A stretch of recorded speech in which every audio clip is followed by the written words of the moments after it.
بسم اللہ الرحمن الرحیم، صلی اللہ علی حبیبہ محمد وآلہ وسلم۔ السلام علیکم جی۔ تو ناظرین، امید ہے آپ لوگ بالکل ٹھیک ٹھاک ہوں گے اور ایمان اور صحت کی بہترین حالت میں امید ہے کہ آپ لوگوں کے روزے ماشاءاللہ بہت اچھے گزر رہے ہوں گے اور آپ خوب دعائیں بھی پڑھ رہے ہوں گے اور اپنے دوستوں اور فیملی ممبر کے ساتھ بھی ضرور شیئر کی ہوں گی۔ آج عشرہ رحمت کا آخری دن ہے۔ اصول رحمت کے کچھ اعمال شیئر کرتی ہوں اور پھر ہم عشرہ مغفرت کی طرف بڑھتے ہیں۔ جو آدمی صبح اور شام نماز اور عبادت کے لیے مسجد کو جاتا ہے، وہ جب بھی مسجد جاتا ہے اللہ پاک اس کے لیے جنت میں محل تعمیر کر دیتے ہیں۔ جو شخص بازار میں داخل ہوتے وقت چوتھا کلمہ پڑھے گا، اس کے لیے اللہ 10 لاکھ نیکیاں لکھ دیتا ہے اور 10 لاکھ گناہ مٹا دیتا ہے اور اس کے اس تعداد میں درجات بلند کر دیتا ہے۔ رمضان المبارک کا دوسرا عشرہ مغفرت ہے۔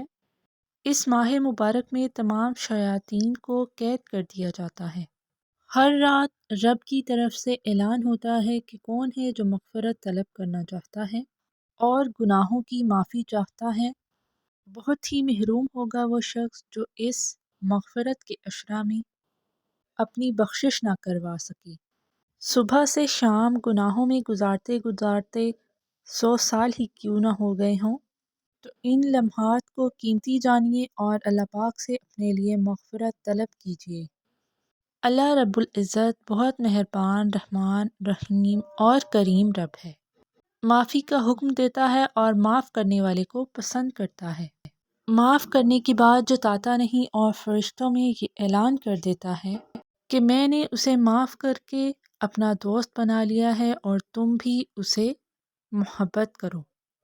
قرآن و احادیث اور بزرگان دین سے منقول مغفرت طلب کرنے کی کچھ دعائیں آپ کے ساتھ اس عشرہ مغفرت میں شیئر کی جائیں گی۔ ان دعاؤں کو پڑھ کر اپنے لمحات کو قیمتی سے قیمتی تر بنائیں۔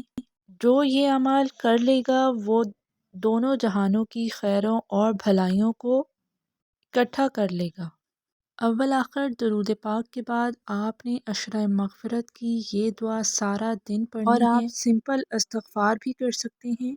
حضرت علی رضی اللہ تعالی عنہ سے مروی ہے کہ گناہ کی معافی مانگنا اور گناہ چھوڑنا بھی اسم اعظم کی حیثیت رکھتا ہے۔ اس واقعہ کی تائید بخاری شریف کے اس واقعے سے بھی ہوتی ہے جس میں 3 آدمیوں کا ذکر ہے جو کہ غار میں پھنس گئے تھے اور ان کے نکلنے کا کوئی راستہ نہ تھا۔ پھر انہوں نے اپنے اعمال کا واسطہ دیا۔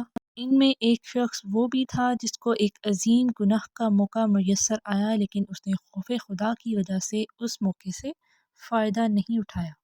اس طرح وہ گناہ سے بچ گیا۔ اس گناہ سے بچ جانا اس کے لیے تنگی و پریشانی سے نجات کا ذریعہ بنا اور وہ بعافیت غار سے باہر نکل آئی۔ اسی لیے اس عشرہ مغفرت میں زیادہ سے زیادہ استغفار کریں۔ اللہ پاک ہم سب کے روزے، نمازیں اور دعائیں عبادات قبول و منظور فرمائیں اور ہمارے صغیرہ اور کبیرہ گناہ معاف فرما دیں۔ مجھے اپنی دعاؤں میں یاد رکھیے گا اور درود پاک بھی پڑھتے رہیے۔ ملاقات ہوگی اگلی ویڈیو میں۔ جزاک اللہ۔ اللہ حافظ۔